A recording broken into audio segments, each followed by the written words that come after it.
states: solids, liquids, and gases.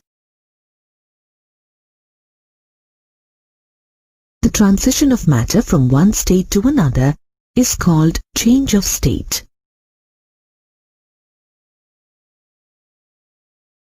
The change of state from solid to liquid is called melting. And from liquid to solid, it is called fusion.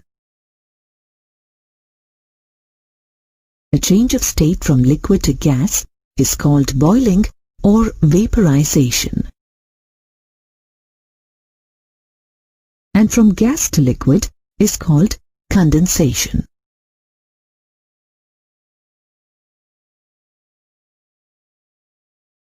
Consider a round-bottom flask with a thermometer and steam outlet fixed through the cork.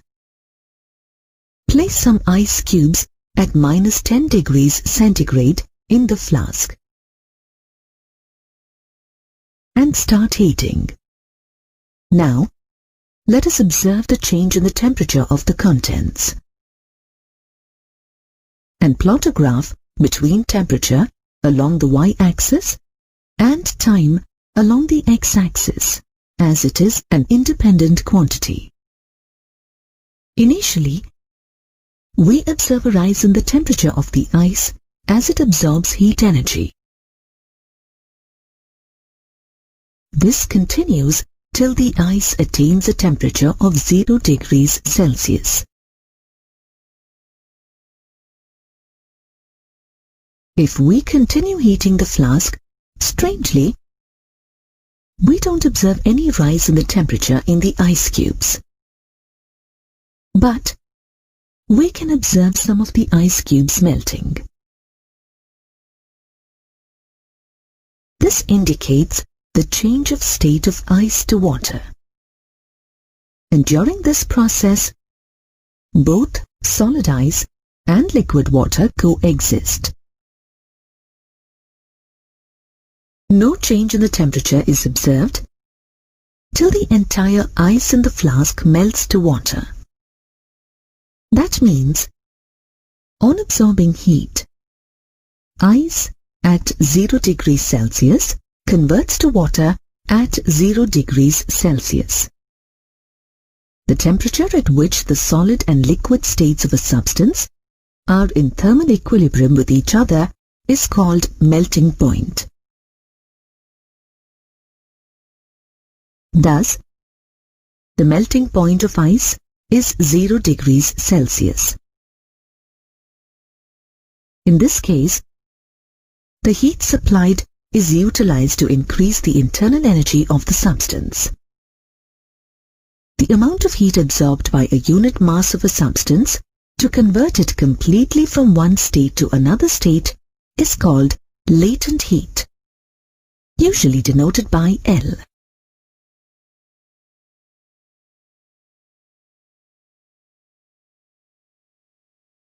The word latent means hidden and is derived from the Latin root word latentum, which means to lie hidden.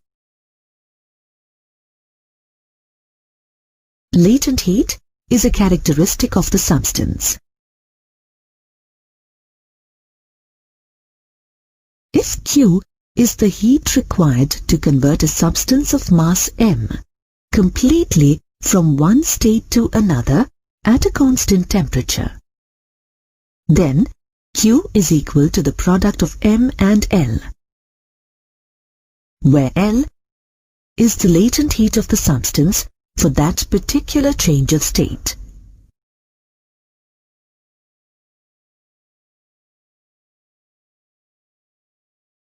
The latent heat in the case of solid to liquid transition is called latent heat of fusion, denoted by LF.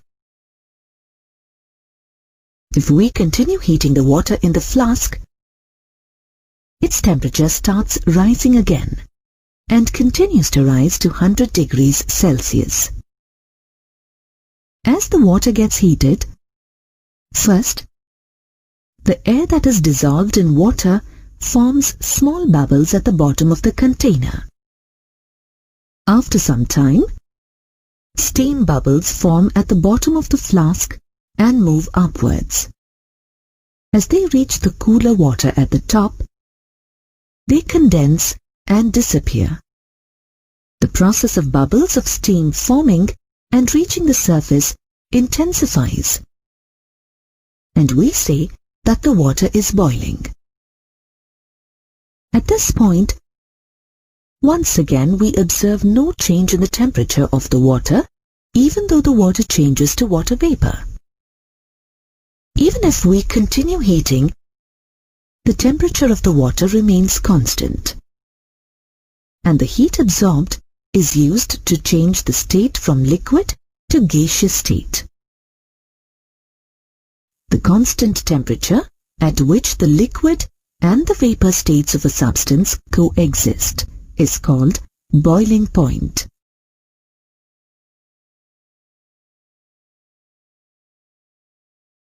The heat required to convert 1 unit mass of a substance completely from the liquid to gaseous state at its boiling point is called latent heat of vaporization and is denoted by LV.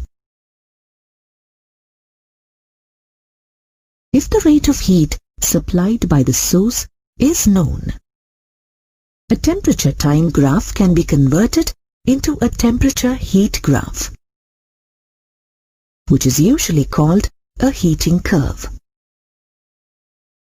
Some parts of the curve are parallel to the x-axis, and some of them are inclined.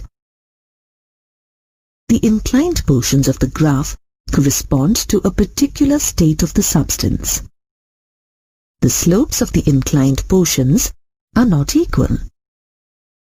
This means a substance will have different specific heat capacities in different states. The temperatures corresponding to parallel portions of the graph correspond to melting and boiling points. The melting point and boiling point of a substance depends on pressure. If measured at standard atmospheric pressure, they are called normal melting point and normal boiling point. For example, the melting point of ice decreases with an increase in pressure.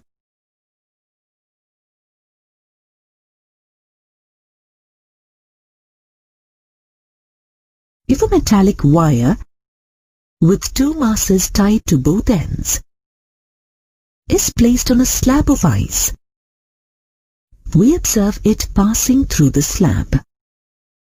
As the wire exerts pressure, the ice beneath it melts. When the wire passes through, the water above the wire freezes once again. This phenomenon of refreezing is called regulation. In fact, ice skating is possible only because of regulation. When the skaters move on ice, due to the sharp wedges at the bottom of the skates, there is an increase in pressure on the ice, and due to this, the ice beneath melts below its normal melting point. This makes the motion of the skaters smooth and friction-free. The boiling point of water increases with an increase in pressure. To understand this, let us return to the experiment where water was heated in a round-bottomed flask. When the steam outlet is closed, the pressure inside the flask increases, and the boiling point of water also increases. Therefore, the water in the flask stops boiling after some time. After absorbing more heat, the temperature of the water increases to a new boiling point, and it starts boiling again.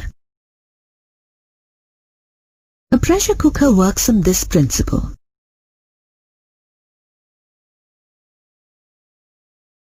When food is cooked in a pressure cooker, the pressure that builds in the cooker increases the boiling point of water to higher than normal.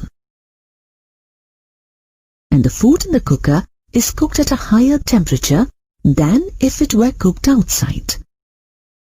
This makes cooking quicker and cost-effective. Cooking is difficult in hill stations because at high altitudes, the atmospheric pressure is lower than normal.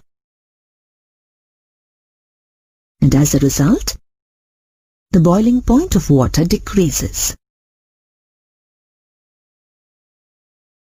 Usually, on heating, substances change from solid to liquid and then from liquid to gaseous state. There are certain substances which change from the solid to gaseous state directly.